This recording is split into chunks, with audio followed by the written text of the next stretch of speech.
Bonjour à tous, aujourd'hui je vous propose de parler de l'absinthe. L'absinthe, cet alcool qui rend fou, soi-disant. Beaucoup d'idées reçues sur ce produit et nous sommes installés à la distillerie Sémilla. Bonjour, François Aymonier. Parlez-nous de cette plante. C'est la grande absinthe, grande absinthe. Donc une des plantes essentielles des recettes d'absinthe, donc la plante de grande absinthe, une plante vivace. Qu'on cultive, très aromatique, très amère. Et donc, pour préparer une distillation, on va faire macérer les plantes d'absinthe avec toujours de l'anis vert également, du fenouil et d'autres plantes en fonction des recettes qui peuvent être hysope, mélisse, coriandre. Mais donc, la grande absinthe, on va la procéder au mondage, c'est-à-dire qu'on va retirer les feuilles de la tige principale. D'accord. C'est une étape importante parce qu'au niveau qualité aromatique, on a une meilleure qualité aromatique dans la feuille que dans la tige. La particularité, c'est que votre distillerie, votre exploitation est en bio. Vous n'êtes que 3 en Franche-Comté à être en bio. Vous produisez vous-même vos plantes. Voilà, on produit nos plantes, on distille à la ferme. Donc c'est ce qui nous différencie des autres distillateurs, des autres distillateurs d'absinthe. Là, on n'en a pas assez, mais vous avez déjà préparé une cuve. Oui. Est-ce que vous pouvez nous montrer les produits qu'il y a à l'intérieur ? Donc ce qu'on fait quand on prépare une distillation d'absinthe, on fait macérer les plantes d'absinthe. Donc là, on retrouve la feuille. Et puis aussi d'autres plantes, donc anis vert, fenouil, coriandre. On va laisser macérer 24 à 48 heures dans un alcool fort, neutre en goût en général. Et donc, on distillera dans 2 jours.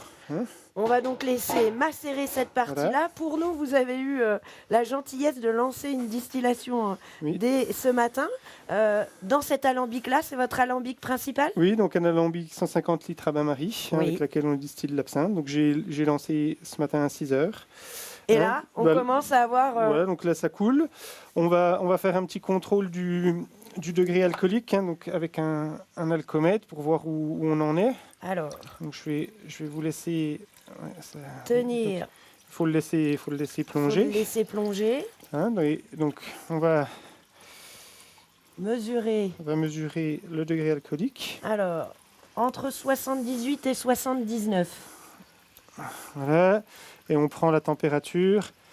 Donc on est à 9 degrés, 9 degrés avec la table de correction.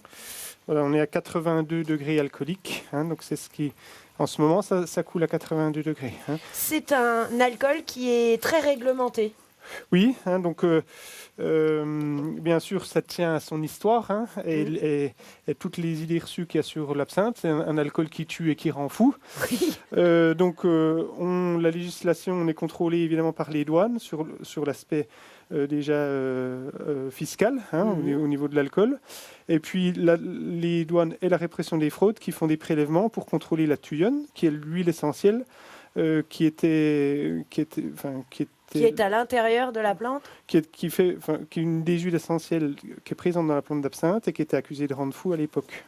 Ça a été interdit pendant de nombreuses années et réintroduit depuis 2011. Oui, donc interdit en 1915 en France.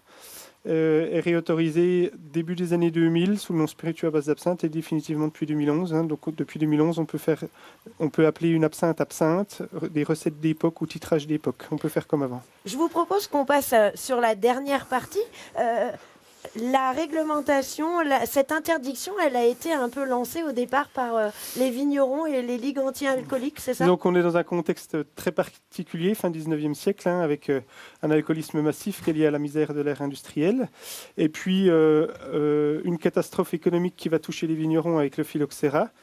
L'absinthe qui va prendre la place du vin et les vignerons qui vont être très fortement impactés par la popularité de l'absinthe et donc qui vont s'organiser collectivement et s'associer avec les ligues anti-alcooliques pour essayer de dégrader l'image de l'absinthe.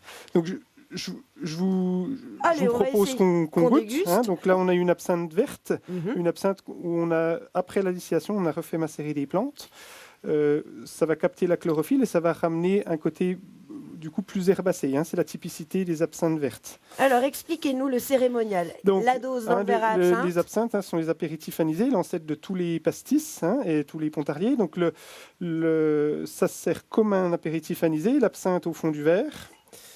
hein. Et puis, à la différence des autres anisés, Oui. l'absinthe n'est jamais sucrée, hein. Donc, on peut la boire sans sucre, diluée à l'eau, hein. Donc là, on va utiliser une fontaine. Oui, c'est bien l'eau qui est dans la fontaine à absinthe. Voilà, qui est une fontaine à eau pour l'absinthe. Mhm. Et si on veut sucrer, hein, on va donc poser le sucre sur une cuillère à absinthe, hein, Oui. qui est en fait une Cuillère cuillère ajourée, à voilà, jouer. et faire couler l'eau au goutte à goutte sur le sucre pour que le sucre ait le temps d'être dissous avant de tomber dans l'absinthe, puisqu'en fait le sucre n'est pas soluble dans l'alcool, hein. C'est pour ça qu'on fait couler l'eau sur le sucre, pour que le sucre puisse être dissous avant de tomber dans l'absinthe. Très rapidement, 8 variétés d'alcool absinthe ici chez vous. Oui, donc on a Circet contient en permanence, hein, des absinthes très marquées sur la plante d'absinthe, pas surchargées en anis, hein, c'est les absinthes qu'on aime faire. Et puis 2 éditions limitées, une estivale et une pour Noël. Donc celle d'été avec des plantes fraîches et celle de Noël avec des plantes plus chaudes, hein, plus Et voilà, vous savez tout sur l'absinthe, un alcool à consommer avec modération, mais sans danger absolu. Non, pas du tout.